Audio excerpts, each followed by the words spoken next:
இயேசுவின் நாமத்தினாலே இந்த மதிய வேளையிலே உங்களை அன்போடு கூட வாழ்த்துகிறேன். குயவனே என்ற நிகழ்வின் அடிப்படையிலே ஜெபத்தின் மேன்மையை குறித்து நாம் தியானித்துக் கொண்டே இருக்கிறோம். இன்றைக்கும் சங்கீதம் 69:1 நாம் வாசிக்கின்ற பொழுது, தேவனே என்னை இரட்சியும் என்று ஆண்டவரை நோக்கி கூப்பிடுகிற ஒரு சத்தத்தை நாம் கேட்க முடியும். ஏனென்றால் சங்கீதக்காரனாகிய தாவீது சொல்லுகின்ற பொழுது, வெள்ளம் என் ஆத்மா மட்டும் பெருகி வருகிறது. வெள்ளம் என்ற வார்த்தை சோதனையை குறிக்கிறது. கரை புரண்டு ஓடுகின்ற வெள்ளத்தை போன்ற ஒரு சோதனையை தாவீது கடந்து வருகிற ஒரு அனுபவத்தை நாம் தெளிவாய் அறிந்து கொள்ள முடியும். அது மாத்திரமல்ல, நான் ஆழமான உளையில் அமர்ந்திருக்கிறேன்.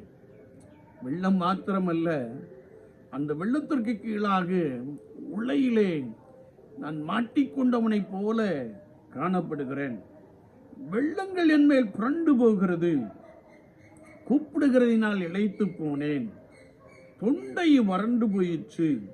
காத்திருப்பதனால் கண்கள் பூத்து போயிற்று. என்னை பகைக்கிறவர்கள் என் தலைமயிர்களும் அதிகமாய் இருக்கிறார்கள். உபவாசித்து அழுதேன், அதுவும் எனக்கு நிந்தையாய் முடிந்தது. இரட்டை என் உடுப்பாக்கினேன். ஆனாலும் கர்த்தாவே, அனுக்கிற காலத்தில் உம்மை நோக்கி விண்ணப்பம் செய்கிறேன். தேவரீர் உமது மிகுந்த கிருபையினாலே எனக்கு செவி கொடுத்தருளும் என்று ஆண்டவரை நோக்கி கதறுகிற ஒரு ஜெபத்தை நாம் அறிந்து கொள்ள முடியும். எனக்கு அன்பான தெய்வ ஜனங்களே, விசுவாச வாழ்க்கையிலே இதுபோன்ற சூழ்நிலையிலே நீங்கள் காணப்படலாம். வெள்ளம் உங்களை அடித்து செல்லுகின்ற காட்சியை போல உங்களுக்குண்டான சோதனைகளிலே நீங்கள் அமிழ்ந்து போகிற ஒரு சூழ்நிலையிலே காணப்படலாம். அது மாத்திரமல்ல, உங்களுக்குண்டான சோதனைகளிலே நீங்கள் சிக்கிக்கொண்டு வெளியே வர முடியாத ஒரு சூழ்நிலையிலே காணப்படலாம். குறிப்பாக கடன் பிரச்சனையிலே மாட்டிக்கொண்டு, ஐயோ நான் இந்த சூழ்நிலையை விட்டு எப்படி வருவேன் என்று சொல்லி நீங்கள் அழுகிற ஒரு நபராக கூட காணப்படலாம். அது மாத்திரமல்ல, நீங்கள் கூப்பிட்டு இளைத்து போன ஒரு நபராக காணப்படலாம். அடிக்கடி நீங்கள் அழுது தொண்டை வறண்டு போன ஒரு நிலைமையிலே காணப்படலாம். ஒருவேளை நான் எவ்வளவு நாளாய் காத்திருக்கிறேன் என்று புலம்புகிற ஒரு நபராக நீங்கள் இருக்கலாம். நான் உபவாசம் பண்ணி அழுது ஜெபித்திருக்கலாம். அதிலும் உங்களுக்கு ஒருவேளை பதில் கிடையாததினாலே உபவாசம் பண்ணி அழுத போதும் நிந்தையான பேச்சுக்கள், நிந்தையான வார்த்தைகள் உங்கள் மேல் கடந்து வந்திருக்கலாம்.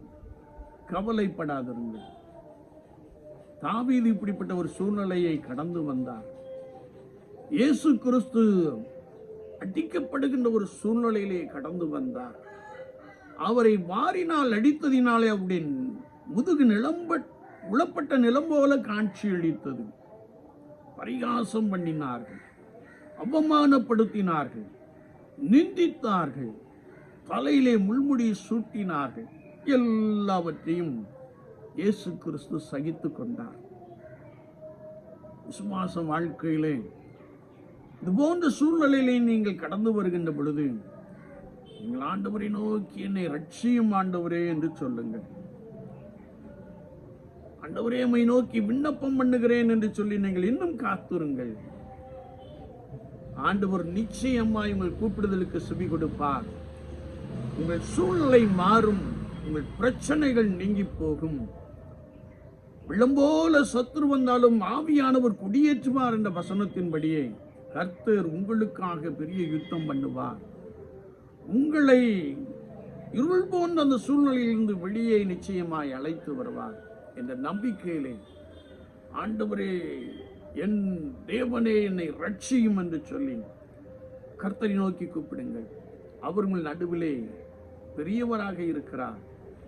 அவர் உங்கள் நடுவிலே உங்களுக்கு அற்புதம் செய்து உங்களை அதிசயமாய் வழிநடத்துவார்.